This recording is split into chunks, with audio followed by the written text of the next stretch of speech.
독자 여러분 반갑습니다. 인생극장을 진행하는 달빛 풍경입니다. 사람이 사는 세상엔 이야기가 있고 추억이 있습니다. 지나온 세월의 풍경들을 소개하며 잊혀져 가는 그때 그 시절을 함께 감상해 보시죠. 오늘은 겨울철 김장김치 재료로 쓰이는 무에 대한 풍경을 소개합니다. 겨울이 오기 전에 밭에서 다 자란 무를 쑥쑥 뽑아 걸채에 걸치는 채란 의미를 가진 말로 지방에 따라 발구, 발귀, 발채, 배걸채라고 부르는데 지게와 함께 쓰는 연장입니다. 무청은 잘라서 지프로 엮어 처마 밑에 걸어 놓았으며 몸통 부분은 마당에 구덩이를 파서 묻었다가 겨우내 필요할 때마다 가져다가 먹었습니다. 우리 조상들은 냉장 시절이 부족하던 시절에도 이와 같은 지혜가 있었습니다. 무는 배추, 고추, 마늘과 함께 우리나라 사람들이 가장 즐겨 먹는 채소 중 하나로 지역에 따라서는 무수, 무시라고도 부르며 한자어는 나복이라고 부르기도 했습니다. 겨울철에는 노지 재배가 가능해 예로부터 먹거리가 귀한 겨울을 날 수 있게 도와주는 중요한 역할을 했습니다. 어려서 잎과 뿌리를 함께 먹을 수 있는 무를 초막위 또는 열무라고도 불렀습니다. 이것은 생육기간이 비교적 짧아서 1년에 여러 번 재배를 할 수 있었습니다. 주로 김치, 물냉면이나 비빔밥의 재료로도 사용이 되었습니다. 특히 봄, 가을에 새로 나온 열무나 어린 배추로 담근 김치를 풋김치 또는 청저라 불렀습니다. 주로 알타리무로도 더 많이 알고 있지만 총각무가 표준어가 됩니다. 뿌리가 엄지손가락 모양으로 생기고 무청이 연한 어린 무를 말하는데 알무는 또는 달랑무라고도 합니다.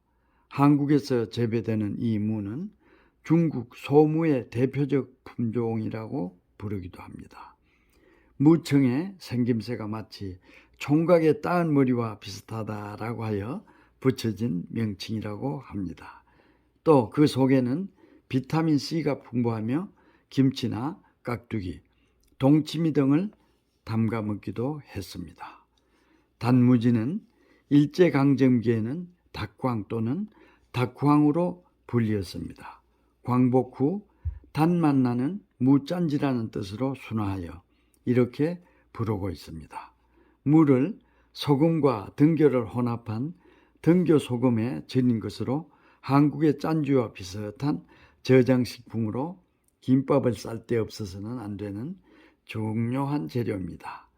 짠지는 무를 통으로 짜게 절여 이듬해 먹는 김치입니다. 대체로 간을 짜게 하는 편이어서 이듬해 여름까지 안전하게 두고 먹을 수가 있습니다. 입맛이 없는 봄, 여름에 물을 말아서 반찬으로 먹곤 했으며 도시락 반찬의 단골 손님이 되었습니다. 경상도의 민속에 섣달 금음날 먹는 생무가 산삼과 같고 이때 무를 먹으면 부스럼이 없어진다라고 믿는 풍속이 있었습니다. 무밥은 밥솥이나 냄비에 채를 썰어 무를 깔고 그 위에 쌀을 고루 펴서 앉히고 지은 밥으로 주로 양념장에 비벼서 먹었습니다. 쌀이 귀했던 어린 시절 쌀밥을 먹을 수 있는 아주 좋은 기회였습니다. 그런데 쌀은 바닥에 10% 정도 깔아놓았고 90%는 허연 무유였습니다. 이것을 먹고 나면 소화가 잘 되었습니다. 요즘에는 콩나물 무밥, 쇠고기 무밥을 별미로 먹곤 했습니다.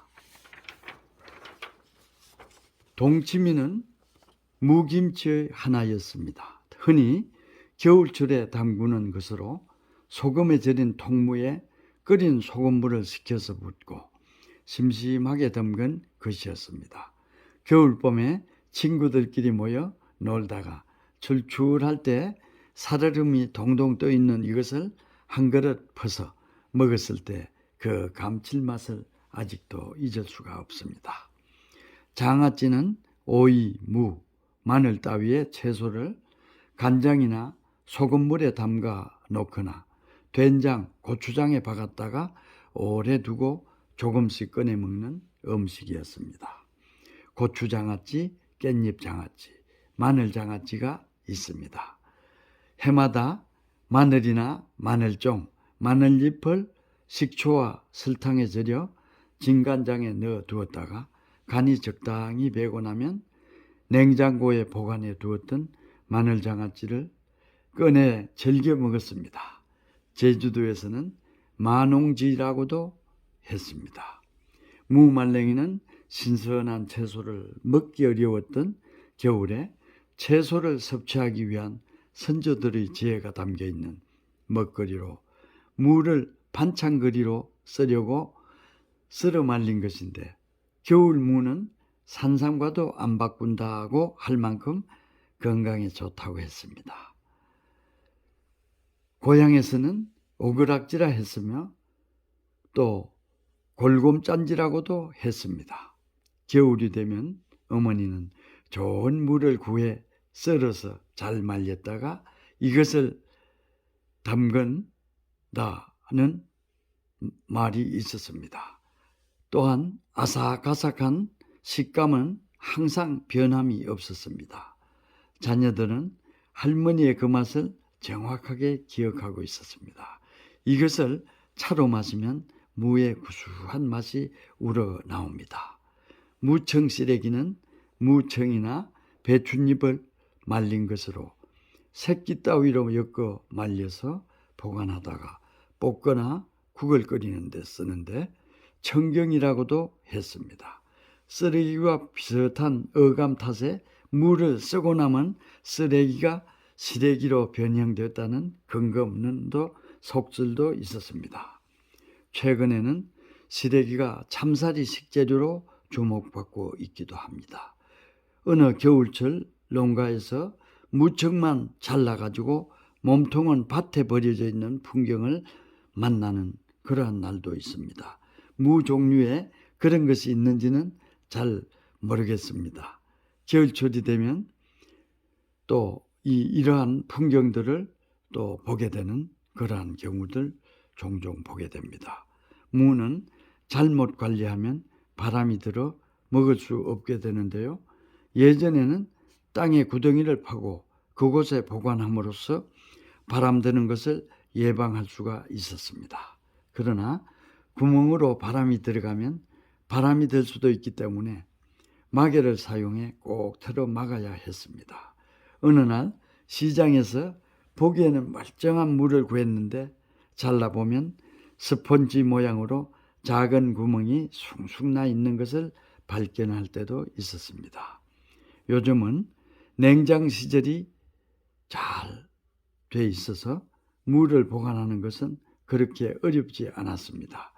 흙이 묻은 채로 신문지에 잘 싸서 서늘한 곳에 두면 비교적 짧은 기간 안에는 문제가 일어나지 않는 것 같았습니다. 오래 보관하기 위해서는 적당한 크기로 잘라 비닐팩에 넣어 냉장 보관해도 좋았습니다. 여자들은 각색미를 추구하는 경향이 있는 것 같았습니다. 북한에서는 다리매라는 우리말을 사용했습니다. 그런데 이것이 잘 드러나지 않은 경우를 경상도에서는 무시다리라는 이러한 표현을 했습니다. 매우 굵은 다리를 놀림조로 이르는 말이라고 합니다. 표준어는 물론 무다리라고 하지요. 어린 시절 고향의 밭에서 할아버지, 아버지는 무씨를 골고루 잘 뿌리는데 나는 서툴러 여기저기 흩어지게 했던 모습이 어렴풋이 스쳐가기도 합니다. 네, 지금까지 함께해 주셔서 감사합니다. 다음에 들려드릴 이야기는 전화기에 대한 풍경을 감상하시겠습니다. 구독, 좋아요는 독자 여러분들의 사랑의 선물입니다. 대단히 감사합니다.